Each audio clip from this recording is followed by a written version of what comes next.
إن الحمد لله نحمده ونستعينه ونستغفره ونعوذ بالله من شرور أنفسنا ومن سيئات أعمالنا من يهده الله فلا مضل له ومن يضلل فلا هادي له وأشهد أن لا إله إلا الله وحده لا شريك له وأشهد أن محمدا عبده ورسوله.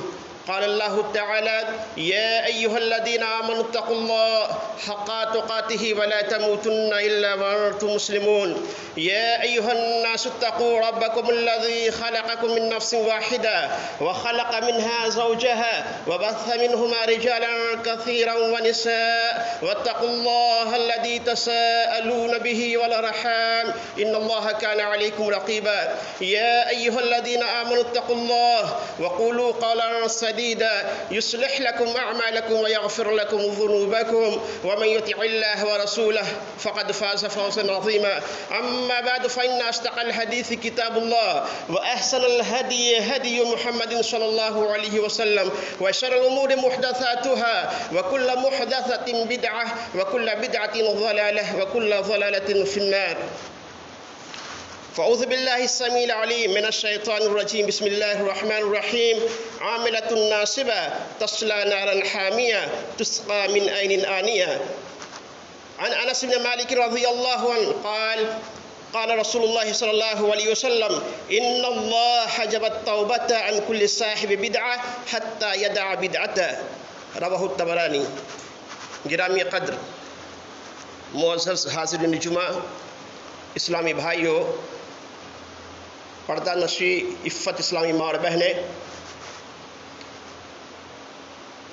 اس سے قبل کے خطبہ جمعہ میں سمجھیں بدعت کی پہچان ورنہ کرے گا گمراہ شیطان کے عنوان سے آپ نے سماعت فرمایا کہ بدعت کیا ہے، بدعت کسے کہتے ہیں، اس کی تعریف اور پہچان کیا ہے. لیکن اگر آپ نے پھر بھی نہ سمجھا بدعت کی پہچان تو کرے گا گمراہ شیطان، اور نتیجہ یہ ہوگا کہ برے امور ہی لے کر جائیں گے آپ قبرستان، جس کی مذمت اللہ کے نبی صلی اللہ علیہ وسلم ہر خطبہ جمعہ میں، خطبہ نکاح میں، خطبہ عیدین میں اور عام خطبات میں بیان کیا کرتے تھے. آپ فرماتے: اما بعد فإن أصدق الحديث كتاب الله وأحسن الهدي هدي محمد صلى الله عليه وسلم، یا فإن خیر الحدیث کتاب اللہ وخیر الهدي هدي محمد صلی اللہ علیہ وسلم، کہ سب سے بہتر بات یہ اللہ کی بات ہے اور سب سے بہترین طریقہ یہ محمد صلی اللہ علیہ وسلم کا طریقہ ہے. اس کے بعد آپ فرماتے: وشر الامور محدثاتها، اور سب سے برے امور وہ ہیں جنہیں دین میں نیا ایجاد کیا جائے. وشر الامور محدثاتها وکل محدثۃ بدعہ، اور ہر نئی چیز بدعت ہے. وکل محدثۃ بدعہ وکل بدعۃ ضلالہ، اور ہر بدعت گمراہی، ہر بدعت گمراہی ہے. لوگوں نے بدعت کو بھی دو حصوں میں تقسیم کر دیا ہے، ڈیوائڈ کیا ہے: بدعت حسنہ، بدعت سیئہ. تو آپ ہوشیار رہیں کہ شریعت میں کوئی بدعت حسنہ نہیں، ہر بدعت سیئہ ہے، بری بدعت ہے. کیونکہ اللہ کے نبی صلی اللہ علیہ وسلم فرماتے ہیں: وشر الامور محدثاتها وکل محدثۃ بدعہ وکل بدعۃ ضلالہ. ہر نئی چیز بدعت ہے اور ہر بدعت گمراہی ہے، اور ہر گمراہی انسان کو جہنم میں لے جانے والی ہے. تو سمجھیں بدعت کی پہچان ورنہ کرے گا گمراہ شیطان، اور نتیجہ یہ ہوگا کہ برے امور ہی لے کر جائیں گے آپ قبرستان، اور نہیں مل پائے گا قبر میں اللہ کی جانب سے آپ کو انعام. اس لیے بدعت کی پہچان کو سمجھنا ضروری ہے. تو آج کے خطبہ جمعہ میں بدعت کی پہچان کے بعد بدعت کا انجام کے تعلق سے اس غرض سے میں آپ کی خدمت میں چند گزارشات پیش کرنا چاہتا ہوں کہ آپ ہمیشہ بدعت سے اجتناب کریں. کوئی بھی عمل کرنے سے پہلے تحقیق کریں کہ وہ عمل اللہ کے نبی صلی اللہ علیہ وسلم کی قولی، فعلی یا تقریری حدیث سے ثابت ہے یا نہیں، تاکہ وہ عمل بجائے نجات کے باعث عذاب نہ بنے. اس لیے ضروری ہے کہ ہر عمل کرنے سے پہلے تحقیق کریں کہ وہ اللہ کے نبی صلی اللہ علیہ وسلم کی صحیح احادیث سے ثابت ہے یا نہیں. لہذا چند علمی اہم باتیں یاد رکھیں کہ ہر ایسا قول، عمل یا تقریر جس کی نسبت اللہ کے نبی صلی اللہ علیہ وسلم کی طرف کی جائے اس کو حدیث کہتے ہیں۔ اب اس کی 3 قسمیں کی جاتی ہے: قولی حدیث، فعلی حدیث اور تقریری حدیث۔ وہ حدیث جس میں اللہ کے نبی صلی اللہ علیہ وسلم کا قول بیان کیا گیا ہو اس کو قولی حدیث کہا جاتا ہے۔ جیسا کہ میں نے عنوان کی مناسبت سے ایک حدیث پیش کی ہے کہ اللہ تعالیٰ بدعتی کی توبہ قبول نہیں کرتا ہے جب تک کہ وہ توبہ نہ کرے۔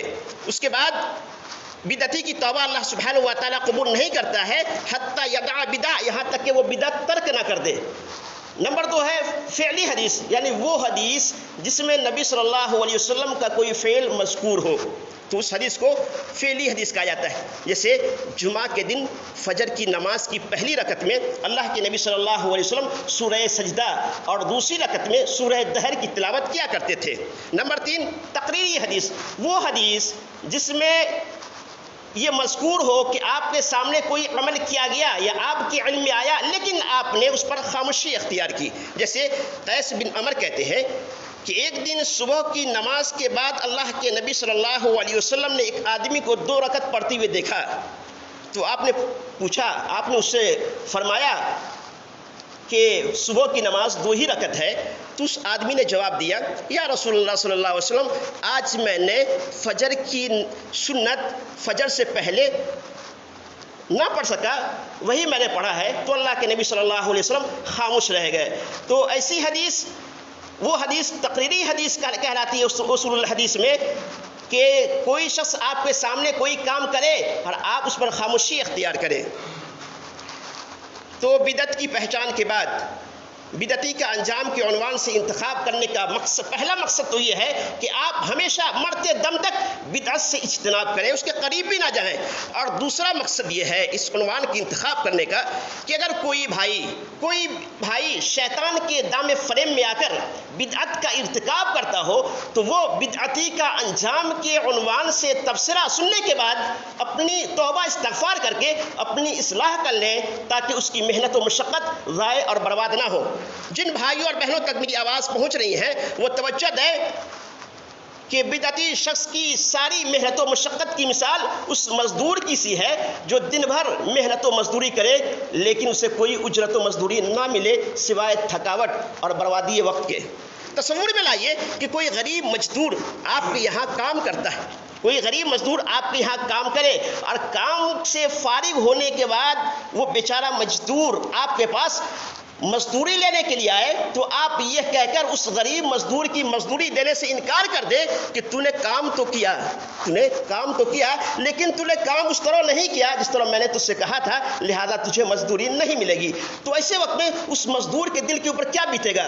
تو یہی مثال ہے اس شخص کی، اس بدعتی شخص کی جو دن بھر جو محنت و مشقت تو کرتا ہے، اعمال تو کرتا ہے، لیکن وہ اعمال بجائے باعث نجات کے باعث عذاب بن جائے گا۔ جیسا کہ اس کے مناسبت سے میں نے چند آیات آپ کی خدمت میں، سورہ غاشیہ کی چند آیات آپ کی خدمت میں پیش کی ہے۔ تو بدعتی بھائی کے لیے سب سے بڑی بدنصیبی کی بات یہ ہے کہ وہ توبہ جیسے عظیم تحفہ سے محروم رہتا ہے۔ توبہ یہ اللہ تعالیٰ کی جانب سے ایک عظیم تحفہ ہے، گناہ چاہے کتنا ہی بڑا کیوں نہ ہو، بندہ جب گناہ سے توبہ کرتا ہے تو اس کے گناہ کس طرح معاف ہوتے ہیں۔ اللہ کے نبی صلی اللہ علیہ وسلم بیان فرماتے ہیں، ابن ماجہ کی روایت ہے کہ فَإِنَّ التَّائِبَ مِنَ الذَّنبِ كَمَن لَّا ذَنبَ لَهُ، کہ گناہوں سے توبہ کرنے والا شخص گناہوں سے اس طرح پاک ہو جاتا ہے گویا اس نے گناہ کیا ہی نہیں۔ تو یہ تو توبہ کی فضیلت ہے کہ توبہ سے گناہ بالکل معاف ہو جاتے ہیں، لیکن اس بندے سے اللہ کو کتنی خوشی ہوتی ہے اس کی وضاحت ایک مثال دے کر صحیح بخاری کتاب الدعوہ کی حدیث میں اللہ کے نبی صلی اللہ علیہ وسلم فرماتے ہیں کہ جب بندہ گناہ سے توبہ کرتا ہے تو اللہ تعالیٰ کو اس بندے کی توبہ سے اس شخص سے کہیں زیادہ خوشی ہوتی ہے جو کسی جنگل بیابان میں اپنی سواری یا اپنا اونٹ گم کر کے پا لیا ہو۔ آپ صلی اللہ علیہ وسلم بیان فرماتے ہیں کہ اس آدمی کو اتنی خوشی ہوگی جو کسی جنگل بیابان میں اپنا اونٹ گم کر کے پا لیا ہو، اتنی خوشی ہوگی ہوگی کہ فرتے خوشی میں وہ یہ کہہ ڈالے گا اے اللہ تو میرا بندہ ہے اور میں تیرا رب ہوں. یعنی اتنی خوشی ہوگی کہ فرتے خوشی میں وہ غلط بات کہہ جائے گا. تو جتنی خوشی اس بندے کو ہوگی، جتنی خوشی اس بندے کو ہوتی ہے اس سے کہیں زیادہ خوشی اللہ کو ہوتی ہے. کب؟ تب جب آپ گناہوں پر نادم ہو کر اللہ تعالیٰ سے توبہ استغفار کرتے ہیں. تو بدعتی شخص کے لیے سب سے بڑی محرومی کی بات یہ ہے کہ وہ توبہ جیسے عظیم تحفہ سے محروم رہتا ہے. اور یہ بات یاد رہے کہ شریعت کی نگاہ میں دو گناہ ایسے ہیں جنہیں ترک کیے بغیر کوئی بھی عمل قبول نہیں ہوتا اور نہ توبہ قبول ہوتی ہے. دو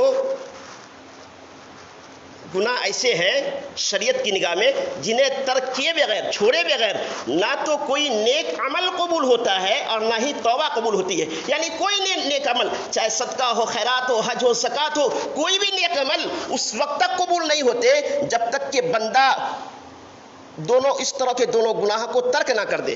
ان میں سے پہلا گناہ شرک ہے اور دوسرا گناہ بدعت ہے. شرک کہتی ہے اللہ کی ذات، اللہ کی صفات میں کسی کو ساجی اور شریک ٹھہرانا. ان اللہ لا یغفر ان یشرک بہ ویغفر ما دون ذلک لمن یشاء، کہ اللہ تعالیٰ شرک کو ہرگز نہیں معاف کرے گا، اس کے علاوہ گناہوں کو اگر اللہ چاہے گا تو معاف کر دے گا. یعنی بندہ بغیر توبہ کیے ہوئے، کوئی مشرک بغیر توبہ کیے ہوئے انتقال کر گیا، مر گیا، تو اللہ تعالیٰ ایسے لوگوں کو نہیں بخشے گا. اور اس طرح ایسے لوگوں کے اعمال بھی ضائع ہو جاتے ہیں. دلیل سورہ زمر سورہ نمبر 39 کی آیت نمبر 65 میں اللہ تعالیٰ بیان فرماتا ہے لئن اشرکت لیحبطن عملک لئن اشرکت لیحبطن عملک ولتکونن من الخاسرین. اے محمد صلی اللہ علیہ وسلم، اگر آپ نے بھی شرک کیا تو آپ کے عمل بھی ضائع ہو جائیں گے اور آپ خسارہ اٹھانے والوں میں سے ہو جائیں گے. گرچہ خطاب نبی صلی اللہ علیہ وسلم سے ہے جو شرک سے پاک بھی ہے اور آئندہ کے لیے محفوظ بھی، لیکن دراصل یہ امت کے لیے تعریض اور بتانا مقصود ہے کہ اگر کسی نے بھی شرک کیا تو شرک کے ہوتے ہوئے انسان کے کوئی بھی اعمال اللہ کے یہاں مقبول نہیں ہوتے. تو پہلا گناہ شرک ہے اور دوسرا گناہ بدعت ہے. آدمی جب بدعت کا ارتکاب کرتا ہے تو اللہ کے نبی صلی اللہ علیہ وسلم بیان فرماتے ہیں ان اللہ حجب التوبۃ عن کل صاحب بدعہ حتی یدع بدعتہ، کہ کسی بھی بدعتی کی توبہ اللہ تعالیٰ قبول نہیں کرتا ہے حتی یدع بدعہ، یہاں تک کہ وہ بدعت ترک نہ کر دے. تو بدعتی کا انجام یہ ہے کہ دنیا میں وہ توبہ سے اور آخرت میں حوض کوثر کے پانی سے محروم رہیں گے. بدعتی کا انجام یہ ہے کہ وہ دنیا میں توبہ سے اور آخرت میں حوض کوثر کے پانی سے محروم رہیں گے. حوض کوثر کا پانی یہ وہ پانی ہے کہ جو آدمی ایک مرتبہ پی لے گا اللہ اکبر اسے پھر کبھی پیاس نہیں لگے گی. اللہ تعالیٰ سے دعا ہے کہ باری تعالیٰ تمام مسلمانوں کو حوض کوثر کا پانی نصیب فرمائے، آمین یا رب العالمین.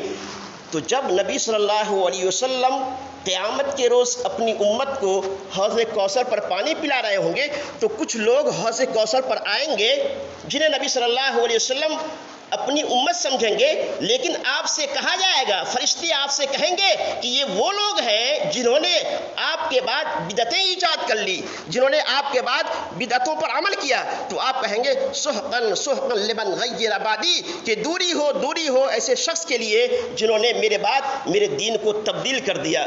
اس لیے ہر شخص کو چاہیے کہ وہ ہر ایسے اعمال سے جو بدعت والے اعمال ہیں ان سے توبہ استغفار کرے، اور یاد رکھے کہ وہ عبادات و بندگی جو رسول اللہ صلی اللہ علیہ وسلم کی سنت کے مطابق نہ ہو ضلالت و گمراہی ہے.